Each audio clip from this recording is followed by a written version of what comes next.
Bismillahirrahmanirrahim. Assalamualaikum warahmatullahi wabarakatuh. Saya Wiwi Suryanti, saya dari SMP dari El Salam Kabupaten Bogor.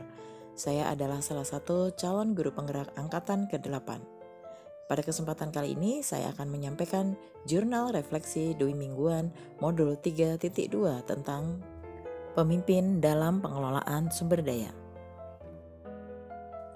Sebelumnya, saya akan memperkenalkan diri.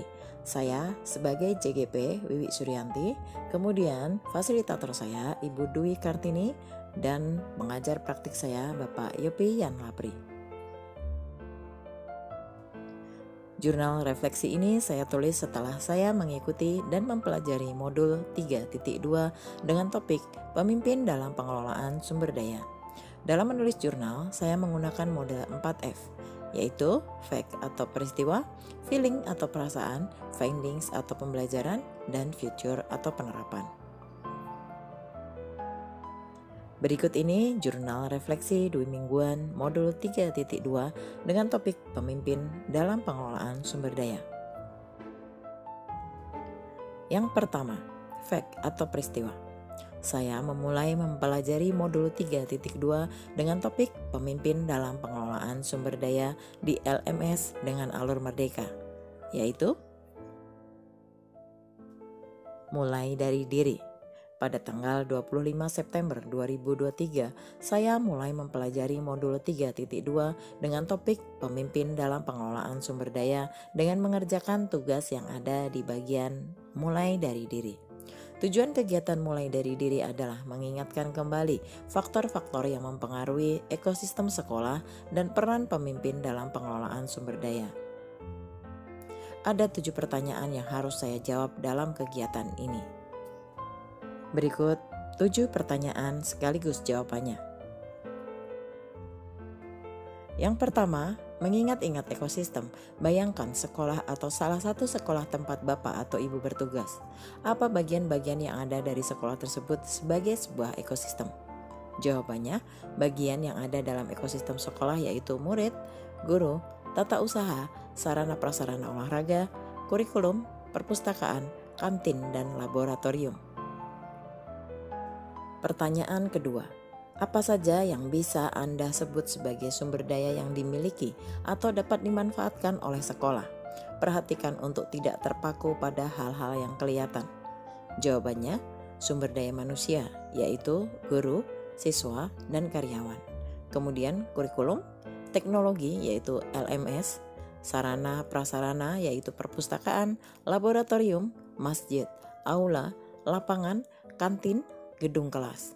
Kemudian budaya sekolah yaitu sholat duha berjamaah, murojaah setiap pagi, kajian Jumat pagi, sholat zuhur dan asar berjamaah. Selanjutnya yang ketiga, refleksikan sosok pemimpin atau kepala sekolah yang memimpin sekolah tersebut. Apa hal-hal yang paling diingat dari sosok pemimpin tersebut terkait dengan perannya di ekosistem sekolah serta pelibatan atau pemanfaatan sumber daya yang ada? Jawabannya, seorang pemimpin atau kepala sekolah yang efektif memiliki peran yang signifikan dalam mengelola ekosistem sekolah dan memanfaatkan sumber daya yang ada. Hal-hal yang mungkin diingat antara lain memiliki visi dan misi yang jelas, kepemimpinan yang menginspirasi bagi guru, mengelola sumber daya dengan efisien, kemitraan yang kuat, inovasi dan perbaikan berkelanjutan, penggunaan teknologi yang bijak, dan kemampuan komunikasi yang kuat. Selanjutnya yang keempat, jadi seperti apa peran pemimpin yang ideal itu, khususnya dalam hal memanfaatkan semua bagian dari ekosistem dan mengelola sumber daya yang ada di dalam dan sekitar sekolah? Jawabannya, pemimpin sekolah yang ideal adalah agen perubahan, pengelola sumber daya yang bijak, dan penggerak inovasi dalam ekosistem sekolah. Mereka memiliki peran penting dalam menciptakan lingkungan pendidikan yang berkualitas dan berkelanjutan. Pertanyaan kelima, silahkan refleksikan posisi diri Bapak atau Ibu dalam ekosistem sekolah. Sejauh mana Bapak Ibu sebagai guru atau peran lainnya telah memanfaatkan sumber daya sekolah?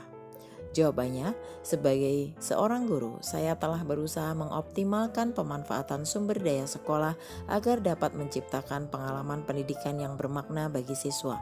Hal ini juga dapat membantu meningkatkan prestasi siswa dan memberikan dampak positif pada ekosistem sekolah secara keseluruhan.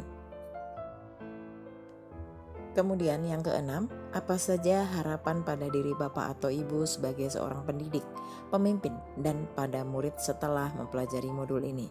Jawabannya, sebagai seorang pendidik, pemimpin, dan individu yang telah mempelajari modul ini, harapan saya yang pertama, diri sendiri, peningkatan kualitas pengajaran, pengembangan diri, dan menjadi pemimpin pembelajaran. Kemudian, murid, memberikan pengalaman pembelajaran yang lebih baik, pemberdayaan siswa, menciptakan lingkungan belajar yang berdiferensiasi.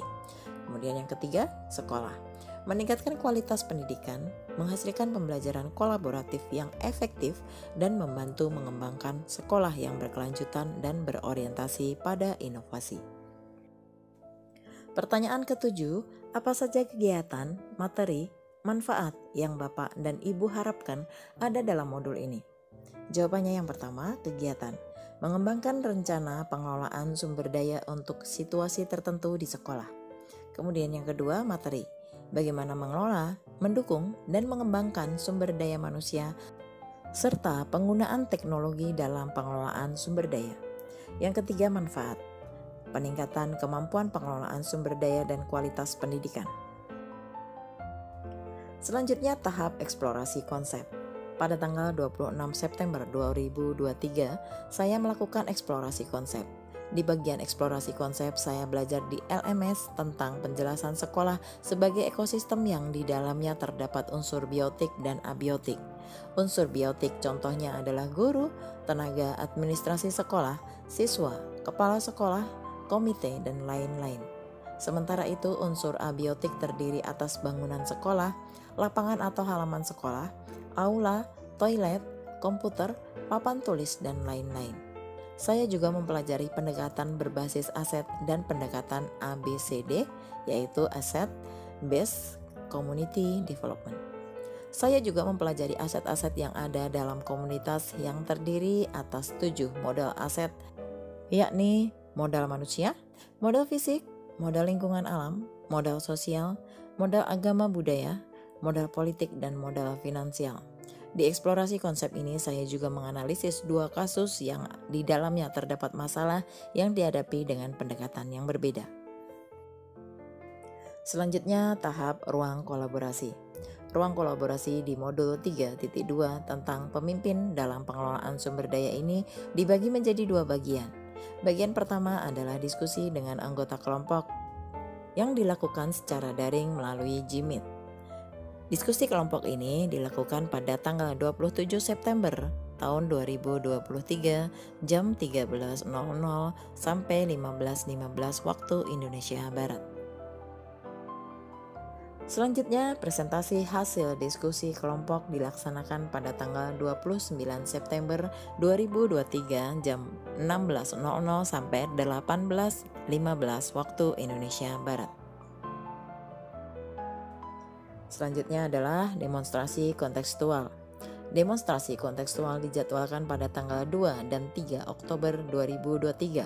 Di bagian ini saya mendapatkan tugas dengan tujuan yang pertama, menganalisis tentang visi dan prakarsa perubahan dari tayangan video praktik baik yang ada. Kemudian yang kedua, mengidentifikasi kegiatan-kegiatan yang berhubungan dengan masing-masing tahapan bagja dari tayangan video yang ada. Kemudian yang ketiga, mengidentifikasi peran pemimpin pembelajaran dari tayangan video. Dan yang keempat, menganalisis modal utama apa saja yang dimanfaatkan contoh video praktek baik ini. Tahap berikutnya yaitu elaborasi pemahaman. Tujuan elaborasi pemahaman di modul 3.2 adalah calon guru penggerak dapat mengelaborasi pemahamannya tentang strategi pengelolaan sumber daya melalui proses tanya jawab dan diskusi menggunakan moda konferensi daring dengan instruktur.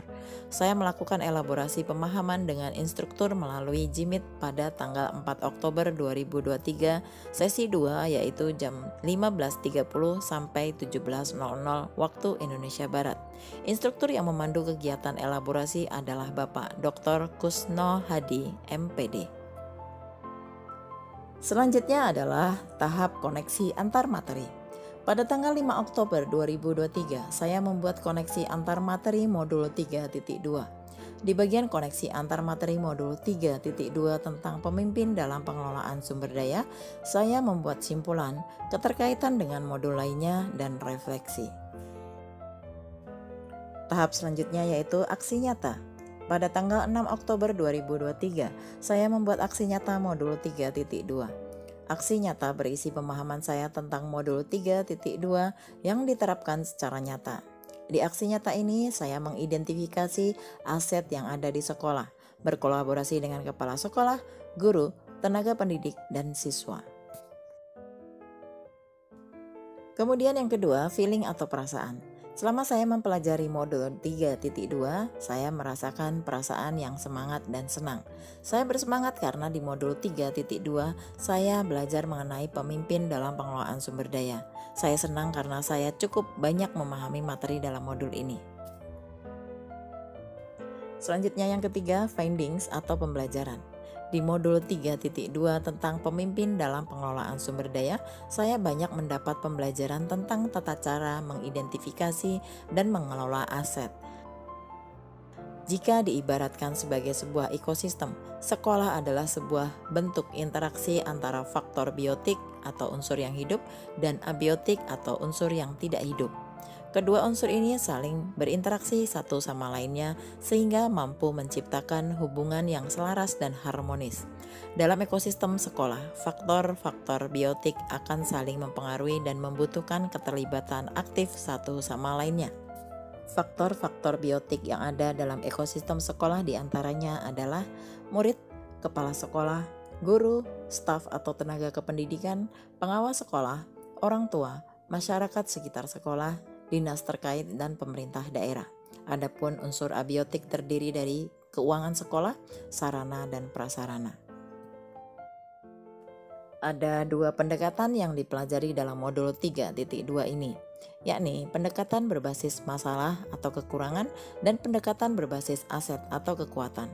Pendekatan berbasis kekurangan atau masalah akan memusatkan perhatian kita pada apa yang mengganggu, apa yang kurang, dan apa yang tidak berfungsi dengan baik. Kita mengeluh banyak fasilitas sekolah yang tidak berfungsi baik, buku ajar yang tidak lengkap, atau sekolah yang tidak memiliki laboratorium. Kekurangan yang dimiliki mendorong cara berpikir negatif, sehingga fokus kita adalah bagaimana mengatasi semua kekurangan atau apa yang menghalangi tercapainya kesuksesan yang ingin diraih. Semakin lama, secara tidak sadar kita menjadi seorang yang tidak nyaman dan curiga yang dapat menjadikan kita buta terhadap potensi dan peluang yang ada di sekitar. Pendekatan berbasis aset adalah sebuah konsep praktis untuk kenali hal-hal yang positif dalam kehidupan. Dengan menggunakan kekuatan sebagai tumpuan berpikir, kita diajak untuk memusatkan perhatian pada apa yang berjalan dengan baik, yang menjadi inspirasi, yang menjadi kekuatan, ataupun potensi yang positif. Selain itu, ada lagi pendekatan yang dipelajari di modul 3.2, yakni pendekatan pengembangan komunitas berbasis aset atau PKBA. Pendekatan ini menekankan kemandirian suatu komunitas untuk dapat menyelesaikan tantangan yang dihadapinya dengan bermodalkan kekuatan dan potensi yang ada di dalam diri mereka sendiri. Dengan demikian, hasil yang diharapkan akan lebih berkelanjutan. Pendekatan PKBA berfokus pada potensi aset atau sumber daya yang dimiliki oleh sebuah komunitas, di mana selama ini komunitas sibuk pada strategi mencari pemecahan pada masalah yang sedang dihadapi.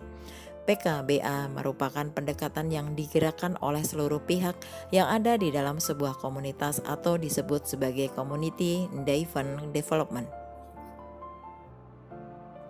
Di modul 3.2 dipelajari juga tentang aset-aset yang ada dalam komunitas yang terdiri atas 7 modal atau aset, yakni modal manusia, modal fisik, modal lingkungan alam, modal sosial, modal agama budaya, modal politik, dan modal finansial. Selanjutnya, yang keempat, yang terakhir adalah future atau penerapan. Setelah memahami materi modul 3.2, saya akan menerapkan ilmu yang saya pelajari di dalamnya. Saya akan menerapkan pendekatan berbasis aset jika dihadapkan pada suatu permasalahan yang harus diselesaikan atau perencanaan program yang dapat dilaksanakan. Saya akan lebih detail lagi dalam mengidentifikasi dan mengelola aset yang ada di sekolah untuk mendukung terwujudnya atau terlaksananya kegiatan yang hasilnya berdampak positif bagi siswa. Demikian tadi jurnal refleksi Dwi Mingguan modul 3.2 tentang pemimpin dalam pengelolaan sumber daya. Mudah-mudahan jurnal refleksi ini bisa menginspirasi kita semua dan membawa manfaat untuk kita semua. Terima kasih telah menonton video ini. Wassalamualaikum warahmatullahi wabarakatuh.